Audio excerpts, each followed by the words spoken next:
Good evening, everybody. Welcome to a new episode of EFA. আজ আমরা preposition series এর আরো একটা এপিসোড নিয়ে তোমাদের কাছে হাজির। So, আমরা prepositions কি এটা parts of the speech এর একটা important part হয় prepositions। এটার উপর detailed video already করা রয়েছে। In fact, fixed prepositions কি আর fixed prepositions এর সাথে phrasal verb এর কি difference হয়, all those videos you can check in the description box below. সবকটা লিংক দেওয়া আছে। প্লেলিস্ট থেকেও আমাদের এই ভিডিওসগুলো তোমরা দেখতে পাবে। কম্পিটিটিভ ইংলিশ হোক বা ডেইলি কনভারসেশনের জন্য, অফিসে বলো, স্কুলে বলো, শপিং মল, সালন, যেখানেই যাই না কেন, ইংলিশে কথা বলতে গেলে প্রেপোজিশনস কিন্তু extremely important, very very crucial. Prepositions ছাড়া আমরা সেন্টেন্স ভাবতেই পারি না। যদি তুমি ভুল প্রেপোজিশনের ইউজ করো, পুরো মানেটাই কিন্তু ঘুরে যাবে, খুব অড মিনিংও চলে আসতে পারে। ফর এক্সাম্পল, আমি যদি বলি I am cooking my mother, তার মানে কিন্তু আমি আমার মাকেই কড়াই দিয়ে রান্না করছি, মায়ের জন্য রান্না করছি না। এতখানি ডেঞ্জারাস হয়ে যেতে পারে। সো এখানে আমাদের ইউজ করতে হতো preposition for, I am cooking for my mother, right? So prepositions কিন্তু very important for exams in the schools, colleges, competitive exams, daily life conversations এর জন্য extremely important, means for spoken English খুবই important। চলো দেরি না করে তাহলে শুরু করে দেওয়া যাক আজকের এই লেসন। সো আজ আমরা যেটা ডিসকাস করব that is the preposition on.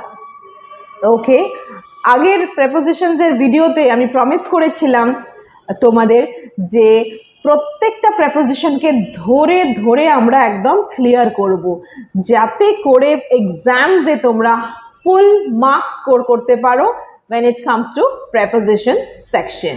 ওকে, তাহলে আজ আমরা কোন প্রেপোজিশনটাকে সিলেক্ট করেছি? on, on.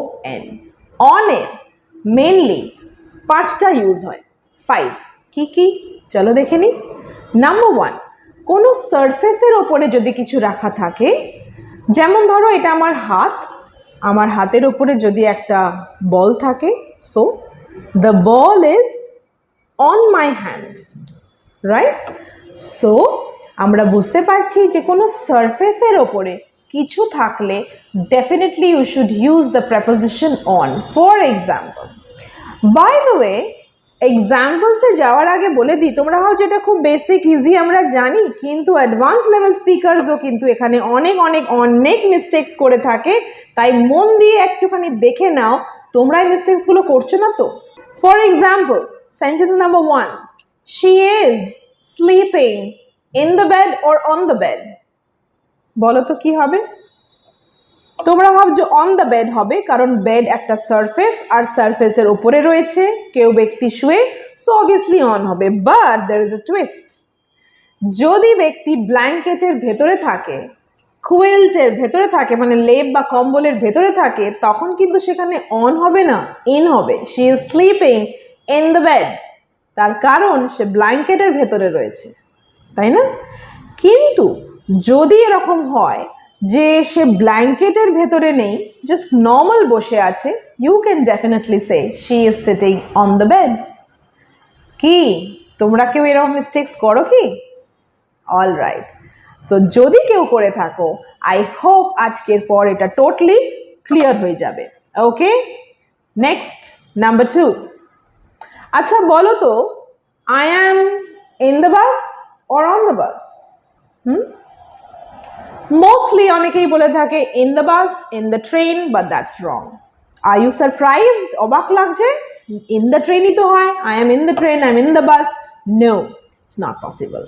অ্যাকচুয়ালি বাস বা প্লেন বা ট্রেন, এখানে একটা সারফেস আছে অনেক বড়, তাই না, যার উপরে মানুষ দাঁড়িয়ে রয়েছে, ইজন্ট ইট? তাই নাকি? রাইট। যদি কোনো যানবাহনের সারফেসটা অনেক ব্রড হয় এবং তার ওপর মানুষ হাঁটাচলা করতে পারে, দাঁড়াতে পারে, সেই রকম যানবাহনের ক্ষেত্রে আমাদের কিন্তু ইন সিলেক্ট করলে হবে না, যেটা চাই that is on. I am on the bus, I am on the plane, I am on the train, correct? কিন্তু যদি কার হয়, সেখানে কি আমরা দাঁড়াতে পারি? হেলিকপ্টারের মধ্যে আমরা দাঁড়াতে পারি? হাঁটাচলা করতে পারি? Not possible. এই রকম হলে you go for in. I am in the helicopter. I am in the car, etc. Next, example number 3. আচ্ছা বলো তো, I am sitting in the chair হবে না I am sitting on the chair হবে? হ্যাঁ, on the chair, কারণ চেয়ারের ওপরে রয়েছি? না, আমি তো চেয়ারের ভেতরেই বসে রয়েছি প্রপার। কিন্তু যদি চেয়ারের ওপরে কিছু টাঙিয়ে রাখা হয় like clothes, garments, then it is on. তো চেয়ারের মধ্যে যদি আমি বসে থাকি, I am sitting in the chair, আমি তো চেয়ারের মধ্যে রয়েছি, তাই না? I am sitting in the chair. কিন্তু চেয়ারের ওপরে যদি অনেক জামা কাপড় টাঙিয়ে রাখা হয় বা কিছু ঝুলিয়ে রাখা হয়, towel or whatever, so you say that the clothes are hanging on the chair, চেয়ারের ওপরে, so there is a surface there, right? So be very careful. দেখো, ইজি হলেও অনেকেই কিন্তু আমরা এই কনফিউশনস গুলো করে থাকি আর এক্সামসে গিয়ে মাইনাস মার্কিং হয়ে যায়, রাইট? আমাদের প্রচেষ্টা যাতে তোমরা 100% ফুল মার্কস স্কোর করো when it comes to the preposition section, right? So I hope এই পার্টটা ক্লিয়ার হয়ে গেল যে on কোনো সারফেসের ওপরে হলে হয়। Some other basic examples: the books are kept on the table, টেবিলের ওপরে বইগুলো রাখা রয়েছে, yes? The papers are scattered on the floor, ফ্লোরের ওপরে, মেঝের ওপরে পেপারস গুলো ছড়িয়ে ছিটিয়ে আছে, alright? Great, very good. Moving quickly to the next one. Next, on কোনো মেশিনের ওপরে যদি তুমি কোনো কাজ করো বা মেশিন রিলেটেড আমরা কথাবার্তা বলছি, দ্যাট আমি হোয়াটসঅ্যাপে তোমাকে জানিয়ে দেব বা ফেসবুকে আমি এই কমেন্টটা লিখবো, এই ক্ষেত্রে অনেকেই কিন্তু ভুল করে ইন দিয়ে দেয়, বাট রাইট প্রেপোজিশন হবে on, alright? So whenever it is about a device or a machine where you're working, please select on as a preposition. Let's see the example sentences. আমি যদি বলি I am on the phone, তার মানে আমি ফোনে কথা বলছি, right? In the phone কিন্তু ভুল হয়ে যাবে। Phone is a device, it's an electronic device, so 100% you should use on. I am on the phone. Clear? Moving to the next one. Next example, I will text you on WhatsApp. আমি তোমাকে হোয়াটসঅ্যাপে text করব, যেরকম বললাম এই ধরনের line হলে please use on. এটাও internet, it's about a gadget, right? Okay, moving on to the next one. Example number 3, the show will be টেলিকাস্টেড on Netflix. তার মানে এই অনুষ্ঠানটা, এই প্রোগ্রামটা নেটফ্লিক্সে টেলিকাস্ট মানে সম্প্রচারিত করা হবে। এখানেও দেখো, whenever it is internet, and obviously you will watch series or any program on TV, maybe on the mobile, on your computer, so electronic device, right? So chok buje, go for on, on. Number 3, this is very basic, very easy, but তবু কিন্তু আমরা অনেকেই ভুল করে থাকি, so let's not make any more mistakes. কি সেটা?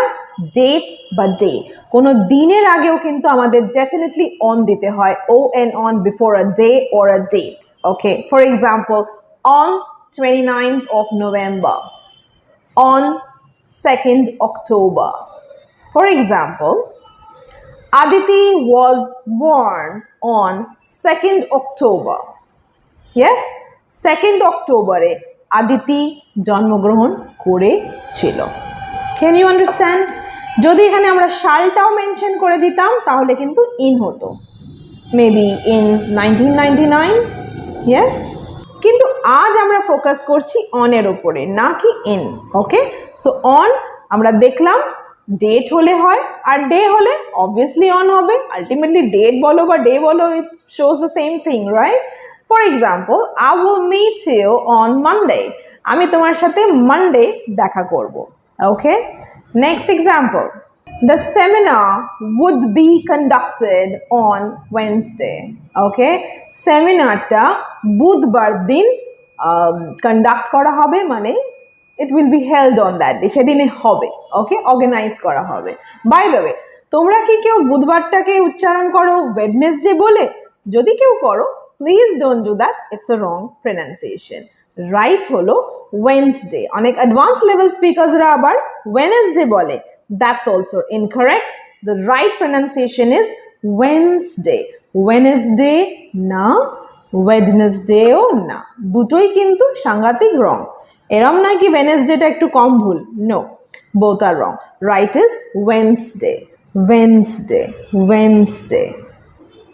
আর কোথায় কোথায় অন হয়? ওয়েল, আমরা তিনটে ডিসকাস করে ফেলেছি, আর দুটো রয়েছে, কারণ আমি কি বলেছিলাম, অন 5টা জায়গায় প্রাইমারিলি হয়। তো দ্য ফোর্থ এরিয়া যেখানে অন হয় সেটা হলো part of body. Body part indicate করতেও কিন্তু অনের আমাদের ইউজ করাটা খুব important. Okay, so let's see কিরকম। ফর এক্সাম্পল যদি বলি the dessert fell on my hand. By the way, dessert মানে কি? খাবারের শেষে যে মিষ্টিটা আমরা খাই, দ্যাটস আ ডিজার্ট। স্টার্টিংয়ে আমরা যখন কোনো পকোড়া বা কিছু স্ন্যাক্স খাই, that is, what is that? Starters, correct. তারপরে কি খাই? Correct, main course. কিন্তু এন্ডে যেটা খাই সেটা জিলিপি হোক, পুডিং হোক, কোনো মিষ্টি পায়েস হোক, আইসক্রিম হোক, অনেকেই কিন্তু একটা খুব ম্যাসিভ ভুল করে উচ্চারণটা করে যে ডেজার্ট, তাই না? শুনেছো নিশ্চয়ই তোমরা সবাই। ইয়েস, ডেজার্টে কি আছে? মেনু কার্ডে দেখো দেখো, ডেজার্টে কি আছে? ডেজার্ট মানে তো মরুভূমি। এত গরমে মরুভূমির কথা ভাবছো কি করে? আর মরুভূমি তুমি খাবে? Can you even imagine that? So pronunciation কিন্তু খুব ইম্পর্টেন্ট রোল প্লে করে কথাবার্তা বলার সময় for your conversation. So it's very important to pronounce your words correctly. খুব ইম্পর্টেন্ট সঠিকভাবে সঠিক শব্দটাকে উচ্চারণ করা। অলওয়েজ মাথায় রাখবে মরুভূমির উচ্চারণ হয় ডেজার্ট, আর খাবারের যে শেষে যে মিষ্টি, দ্যাট ইজ ডিজার্ট, ডিজার্ট। আর স্পেলিংয়েও ভুল হয়। স্পেলিং মাথায় রাখো, আজকের পর থেকে প্লিজ এই মিস্টেকটা করবে না। মরুভূমির ক্ষেত্রে একটা এস, সিঙ্গেল এস, উচ্চারণ কি বললাম? ডেজার্ট। আর মিষ্টি, এটার স্পেলিংয়ে কিন্তু ডাবল এস, উচ্চারণ কি বললাম? Dessert, dessert, dessert. So what was my line? My line was the ice cream, or maybe the dessert. I said the dessert, right? The dessert fell on my hand. মিষ্টিটা বা আইসক্রিমটা আমার হাতে পড়ে গেল। তাহলে এখানে হাত পার্ট অফ দ্য বডি, সেই জন্য আমাদের ইউজ করতে হলো on. Next example, the mother kissed on the babies forehead before applying the medicine.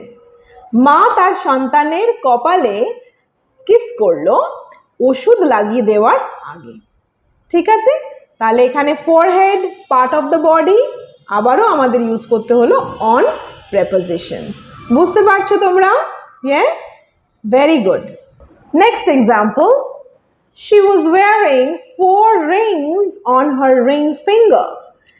আমার তো একটাও আংটি নেই এখন, but she was wearing 4 rings, 4টে রিং পড়েছিল রিং ফিঙ্গারে। তাহলে রিং ফিঙ্গার হয়ে গেল একটা পার্ট অফ ইউর বডি।